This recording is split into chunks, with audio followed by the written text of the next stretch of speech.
നമസ്കാരം. നമ്മുടെ ജനനായകൻ എന്ന ചിത്രം, തളപതി വിജയൻ്റെ ചിത്രം, അവസാന അഭിനയ ചിത്രം എന്നൊക്കെ അറിയപ്പെടുന്നത്, അദ്ദേഹത്തിൻ്റെ വിടവാങ്ങൽ സിനിമയായിട്ട് പ്രഖ്യാപിച്ചിരിക്കുന്ന സിനിമ, ഇനി അദ്ദേഹം രാഷ്ട്രീയത്തിൽ മാത്രമേ ഇനി അദ്ദേഹത്തെ കാണാൻ സാധിക്കൂ എന്നൊക്കെ നമ്മളെല്ലാവരും പ്രതീക്ഷിച്ചിരുന്ന ആ സിനിമയുടെ റിലീസ് മാറ്റപ്പെട്ടു എന്നുള്ള വിവരങ്ങളാണ് ഏതാനും മിനിറ്റുകൾക്ക് മുമ്പ് തിയേറ്ററുകാരും അതുപോലെ തന്നെ KVN എന്ന് പറഞ്ഞ പ്രൊഡക്ഷൻ കമ്പനിയൊക്കെ അവരുടെ സോഷ്യൽ മീഡിയ പോസ്റ്റുകളിലൂടെ വ്യക്തമാക്കിയിരിക്കുന്നത്. ഏതാനും ദിവസത്തെ കൂടി ചിലപ്പോൾ നീളാൻ സാധ്യതയുണ്ട്. കാരണം ചെന്നൈ ഹൈക്കോടതിയിൽ ചില കേസുകൾ നടക്കുന്നുണ്ട്. ആ കേസിൻ്റെ ഫലമായിട്ട് ചിത്രം ഒരുപാട് കട്ടുകളൊക്കെ വരുത്തി വീണ്ടും റിവ്യൂ കമ്മിറ്റിക്ക് മുമ്പിലേക്ക് സമർപ്പിച്ചതായിരുന്നു. പക്ഷെ അതിനുള്ളിൽ വീണ്ടും അതിനിടയിൽ ഒരംഗത്തിന് മാത്രം എന്തോ പരാതിയുണ്ടെന്ന് പറഞ്ഞു. പട്ടാളക്കാരെ കുറിച്ചെന്തോ മറ്റൊരു സിനിമയിൽ പറയുന്നുണ്ടെന്നും പട്ടാളത്തിൻ്റെ ലോഗോ ഉപയോഗിക്കുന്നുണ്ടെന്നൊക്കെ പറഞ്ഞുകൊണ്ട് ചിത്രത്തിൻ്റെ റിലീസ് ഒന്നും കൂടി വൈകിക്കാനുള്ളൊരു കാരണം കൂടി കണ്ടെത്തിയെന്ന് മാത്രം. ഇപ്പോൾ ഇതാ സെൻട്രൽ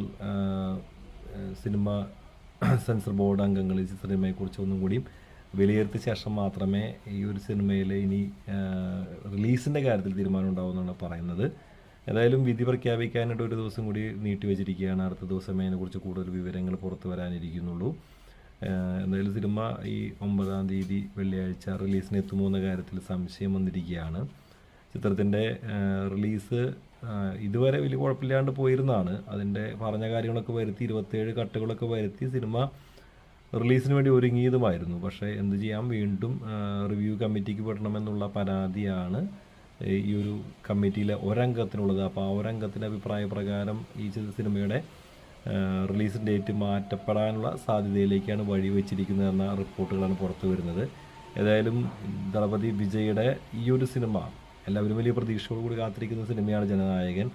സിനിമ റീമേക്കാണെന്ന് പറയപ്പെടുന്നുണ്ട്. ഭഗവന്ത് കേസരി എന്ന് പറഞ്ഞ NBK നന്ദകുമാരി ബാലകൃഷ്ണയുടെ സിനിമയുമായിട്ട് നല്ല സാമ്യതയുണ്ടെന്നാണ് പറയപ്പെടുന്നത്.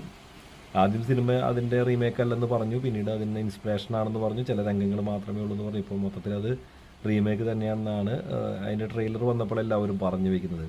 ഏതായാലും റീമേക്ക് സിനിമകൾ ആദ്യമായിട്ടൊന്നുമല്ല നമ്മുടെ പ്രിയങ്കരനായിട്ടുള്ള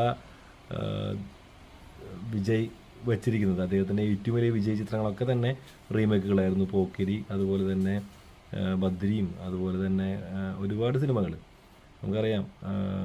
മലയാളത്തിൽ നിന്ന് വരെ അദ്ദേഹം റീമേക്ക് ചെയ്തതിന് കാവലൻ, അതുപോലെ തന്നെ ബോഡി ഗാർഡിൻ്റെയാണ് നമുക്കറിയാം. അതുപോലെ തന്നെ ഫ്രണ്ട്സ് ഉണ്ട്, അതുപോലെ തന്നെ കാതലിക്ക് മര്യാദയുണ്ട്. ഇതൊക്കെ മലയാളത്തിൽ നിന്ന് വന്ന സിനിമകളാണ്. അതുപോലെ തന്നെ അദ്ദേഹം പോക്കിരിയും, അതുപോലെ തന്നെ കത്തിയില്ലെന്നുണ്ട്, വേറെ കുറച്ച് സിനിമകൾ, ഗില്ലി മുതലായ സിനിമകളൊക്കെ തന്നെ ഇവിടെ നിന്ന് എടുത്തിട്ടുള്ളതാണ്, തെലുങ്കിൽ നിന്നൊക്കെ എടുത്തിട്ടുള്ളതാണ്. ഏതായാലും കാത്തിരുന്ന്